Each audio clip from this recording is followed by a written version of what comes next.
যাদের ঘরে ছোট্ট কন্যা সন্তান আছে, ভুলেও কখনো আপনারা তিনটা কাজ করবেন না, তাহলে এই বাচ্চার ভবিষ্যৎ মুহূর্তের মধ্যেই শেষ হয়ে যাবে। ছোট্ট কন্যা সন্তানের ব্যাপারে নবী করিম সাল্লাল্লাহু আলাইহি সাল্লাম খুব অ্যালার্ট থাকতে বলেছেন। প্রথম নাম্বার যে ভুল করবেন না সেটা হচ্ছে আপনার কন্যা সন্তান, তার বয়স এখন 8-9 হয়েছে। এখন আমাদের সুশীল কিছু সমাজ আছে, এরা 12-13 বছরের মেয়ে বাচ্চাকে কোলে নিয়ে বসে থাকে। আমি নিজে দেখছি বর্তমান সময়ে 9-10 বছরেই মেয়েরা সব বালেগ হয়ে যায় এবং পৃথিবী সম্পর্কে সব বুঝে। দেখেন না, ক্লাস 7 এর বাচ্চা, ক্লাস 6 এর বাচ্চা পর্যন্ত রিলেশন করে। আপনারা খবর পান না, অনলাইনে দেখেন না, সোশ্যাল মিডিয়াতে দেখা যায় ক্লাস 6 এর বাচ্চা, 7 এর বাচ্চা পর্যন্ত এখন রিলেশন করে। গত কিছুদিন আগে কুমিল্লা ডিএসপি তে সকালবেলা জগিং করা অবস্থায় আমি দেখেছি যে একটা ক্লাস 7 এর বাচ্চা হবে, খুব ছোট্ট বাচ্চা, শিশু, মনে হয় কিছুই বোঝে না, কিন্তু সেও তার বয়ফ্রেন্ডকে নিয়ে সেখানে বসে আছে। এগুলি খুব অবাক করা বিষয় না, এখনকার এই বিষয়গুলি সচরাচর হয়ে যাচ্ছে। সুতরাং আপনার কন্যার বয়স যদি 6-7 হয়, সেই জায়গা থেকে আপনি কখনো আপনার কোনো ফ্রেন্ড সার্কেল হোক, বন্ধু বান্ধব হোক, আত্মীয় স্বজন হোক, তাদের কোলে বসতে দেওয়ার কোনো প্রয়োজন নাই। কারণ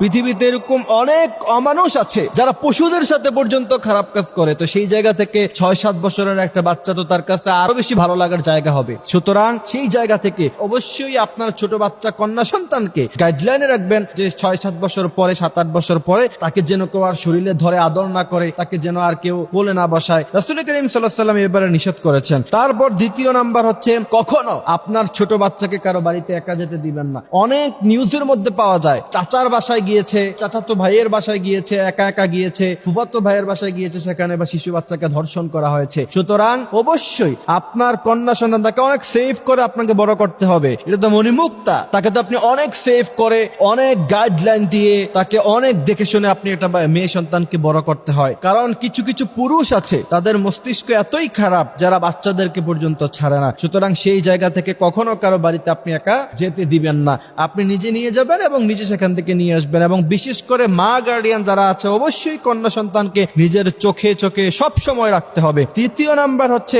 তাদের সামনে কাপড় পরিবর্তন না করা। কারণ মেয়েরা অল্পতেই বালেগ হয়ে যায়। আপনি তার 7-8 বছর বয়সে আপনি তার সামনে কাপড় পরিবর্তন করলেন, তাহলে আপনার মেয়ের চরিত্র নষ্ট হয়ে যেতে পারে, বা আপনার ব্যাপারে খারাপ ধারণা আসতে পারে, বা তার ব্রেনে এই বিষয়টা নিয়ে নাড়াচাড়া হতে পারে। তারপর আরেকটি বিষয় খেয়াল রাখতে হবে, অনেক সময় দেখা যায় ছোট ছোট বাচ্চাদেরকে অনেকে বড় বড় আঙ্কেলরা খারাপ কথা বলে যে তুমি বড় হলে তুমি আমার বউ হবা। বউ মানে কি, এটা সে কি বোঝে?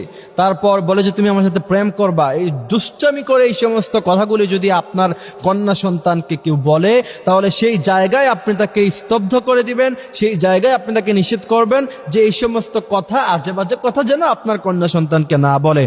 আল্লাহ সুবহানাহু ওয়া তাআলা আমাদেরকে এই কথাগুলি বোঝার, মানার তৌফিক দান করুক। আমিন।